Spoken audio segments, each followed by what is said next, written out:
homem hospitalizado na Bahia com Covid-19 possivelmente foi infectado também por um fungo, tornando-se o provável primeiro caso de adoecimento por Candida auris no Brasil. Ao emitir um alerta no início desta semana sobre a possível chegada da Candida auris ao Brasil, a Anvisa, Agência Nacional de Vigilância Sanitária, afirmou que trata-se de um fungo emergente que representa uma séria ameaça à saúde pública. Descoberto em 2009, o fungo já se alastrou por mais de 30 países e causa preocupação por ser multiresistente a medicamentos e fatal em cerca de 39% dos casos. De acordo com a Anvisa, o fungo emergente foi identificado pela primeira vez como causador de doença em humanos em 2009, lá no Japão. Aqui no Brasil, até então, não havia relatos de casos de infecção pelo fungo. Às vésperas do aniversário do Acordo de Paris, os líderes mundiais vão tentar dar um novo fôlego ao histórico tratado. 5 anos depois do Acordo de Paris, o mundo ainda não está à altura do desafio climático, mas dirigentes mundiais vão tentar dar fôlego ao tratado. Em 12 de dezembro de 2015, depois de 13 dias de intensas negociações, era batido o martelo no encerramento da COP21, sob aclamações das delegações de 195 países. Quase a totalidade do mundo se comprometeu a conter o aquecimento global abaixo de 2 graus Celsius, em comparação com níveis pré-industriais. Mas depois do respiro histórico, o entusiasmo ambiental caiu novamente, arrastado no ano seguinte pela eleição para a Casa Branca de Donald Trump, que retirou a segunda economia mundial do acordo. Os anos seguintes ao tratado também foram marcados pelos constantes alertas da ciência, ressaltando a urgência em agir e uma conscientização sem precedentes, sobretudo entre os mais jovens, que se mobilizaram aos milhões nas ruas. Na semana passada, o secretário-geral das Nações Unidas denunciou que, apesar da pressão da opinião pública, as políticas climáticas não estão ainda à altura da meta estabelecida. Apesar de tudo, o Acordo de Paris provavelmente permitiu limitar danos. Tá certo, e agora é hora de esportes. O André Cristino já está de volta para nos atualizar. Sintetiza para a gente as principais notícias do futebol mineiro nesta manhã, André. Pois é, ontem o Atlético não jogou, pelo Campeonato Brasileiro, mas o resultado da única partida que teve não agradou os atleticanos. O São Paulo bateu o Botafogo por 4-0. Com isso, aumentou a vantagem que tem para cima do Atlético. Tem 7 pontos de vantagem na liderança do Campeonato Brasileiro. Ainda faltam muitos jogos, Ainda tem 14 jogos a serem disputados. Na próxima quarta-feira, o Atlético vai jogar contra o São Paulo lá no Morumbi, mas se houver tropeços do Galo aí, a situação fica complicada, pensando numa briga por título do Campeonato Brasileiro. E um outro fator pode complicar a vida do Atlético ainda na competição. É que terça-feira o Jorge Sampaoli será julgado pelo STJD, porque no jogo contra o Flamengo aqui no Mineirão, ele estava suspenso. Ele não poderia estar no estádio e ele estava. Além disso, foram flagradas imagens que ele estaria se comunicando com um auxiliar dentro do campo, passando instruções no jogo, o que é proibido. Se for condenado, ele pode pegar até 6 jogos de suspensão e aí complica bastante a vida do Atlético na competição.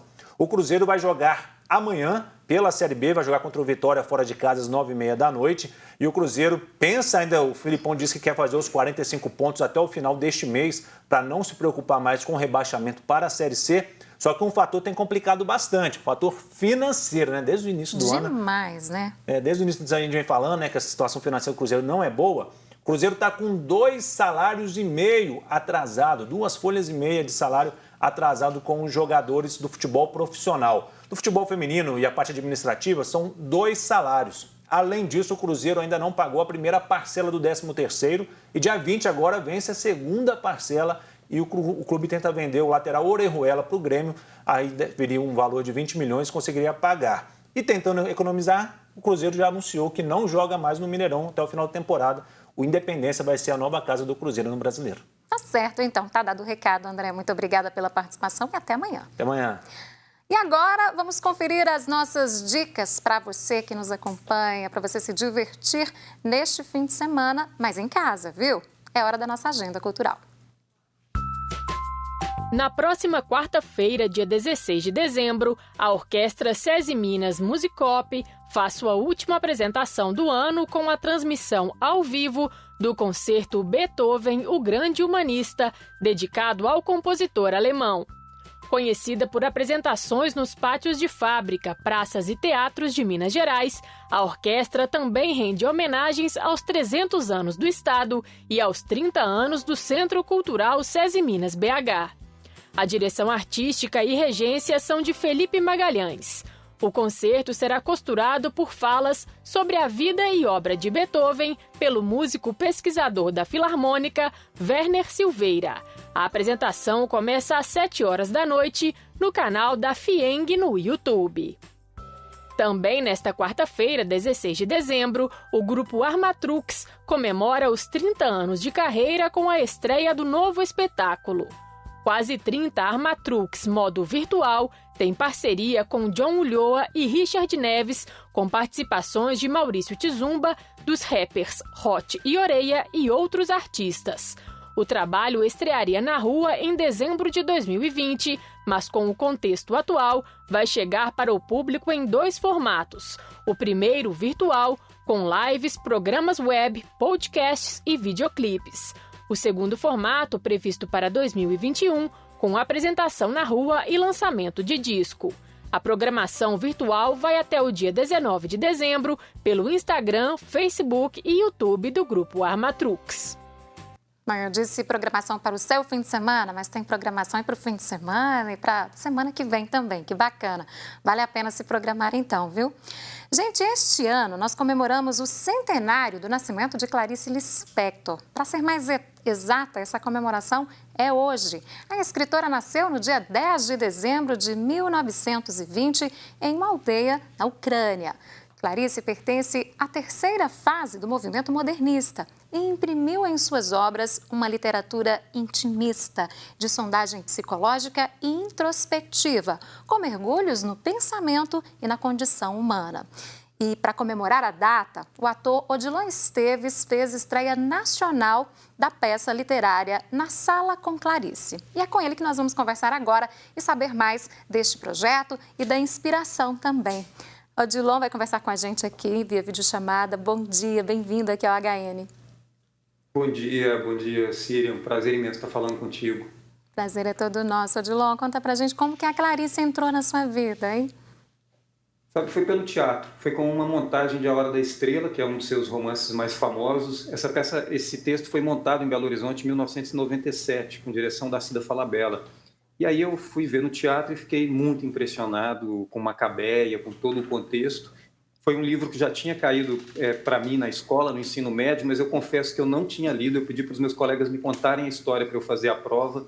E depois o teatro me trouxe de volta à Hora da Estrela e eu voltei ao livro. E me arrependi um pouco de ter sido um aluno tão malandro, sabe? Mas foi assim a entrada da Clarice na minha vida. Exato, depois você se apaixonou pela obra dela, né? Apaixonei. E como que esse projeto foi construído, hein? Como que surgiu a ideia, Odilon? Sabe, faz muitos anos, mas eu queria fazer um espetáculo. Eu fui num restaurante em Porto Alegre, 10 anos atrás, muito pequeno, assim. O dono desse restaurante é um artista plástico. Então o slogan chama Ateliê de Massas, o restaurante, mas o slogan era um artista na cozinha. Eu lembro que eu tive uma sensação estando ali, é cheio de obras de artes plásticas nas paredes. Eu tive uma sensação, a comida maravilhosa, mas a música, tudo ali naquele lugar me levou a sentir a experiência gastronômica quase como uma experiência artística, quase não, como uma experiência artística. E esse slogan, um artista na cozinha, eu falei, eu quero um dia ser um cozinheiro no palco e oferecer para os espectadores um cardápio em que ele também possa escolher os pratos artísticos com os quais ele queira se alimentar naquele dia. Então a ideia veio muito daí, de fazer um cardápio literário com contos e contas e crônicas de Clarice Lispector para que o público pudesse escolher a entrada, os pratos principais, a sobremesa e o cafezinho de finalização dessa refeição literária, né? Muito bacana isso. Como que acontecem essas apresentações? Explica pra gente como que as pessoas que estão em casa também podem acompanhar. Elas estão sendo através do Zoom, é uma sala fechada, então as pessoas têm que retirar o ingresso gratuitamente pelo Simpla, porque essa peça é patrocinada pelo Banco do Brasil, então isso nos é uma programação do CCBB em casa. Então, isso nos permitiu fazer uma temporada de 16 apresentações, um ciclo de 3 palestras, tudo com entrada franca. Esse patrocínio nos permitiu isso. A pessoa retira o seu ingresso no Simpla, na Sala com Clarice, basta procurar lá. Ela recebe no computador um link e entra na reunião do Simpla, do Zoom, tem que baixar o programa no seu celular ou no computador, e aguarda a hora da gente recebê-la na sala. Durante a apresentação, a cada rodada dessa, entrada, pratos principais e sobremesa, ela vota por enquete eletrônica, então a votação é ao vivo. Eu ensaio todas as possibilidades que tem para aquele dia, um cardápio de mais ou menos 12 textos, e o público é que vai escolhendo ao longo da apresentação.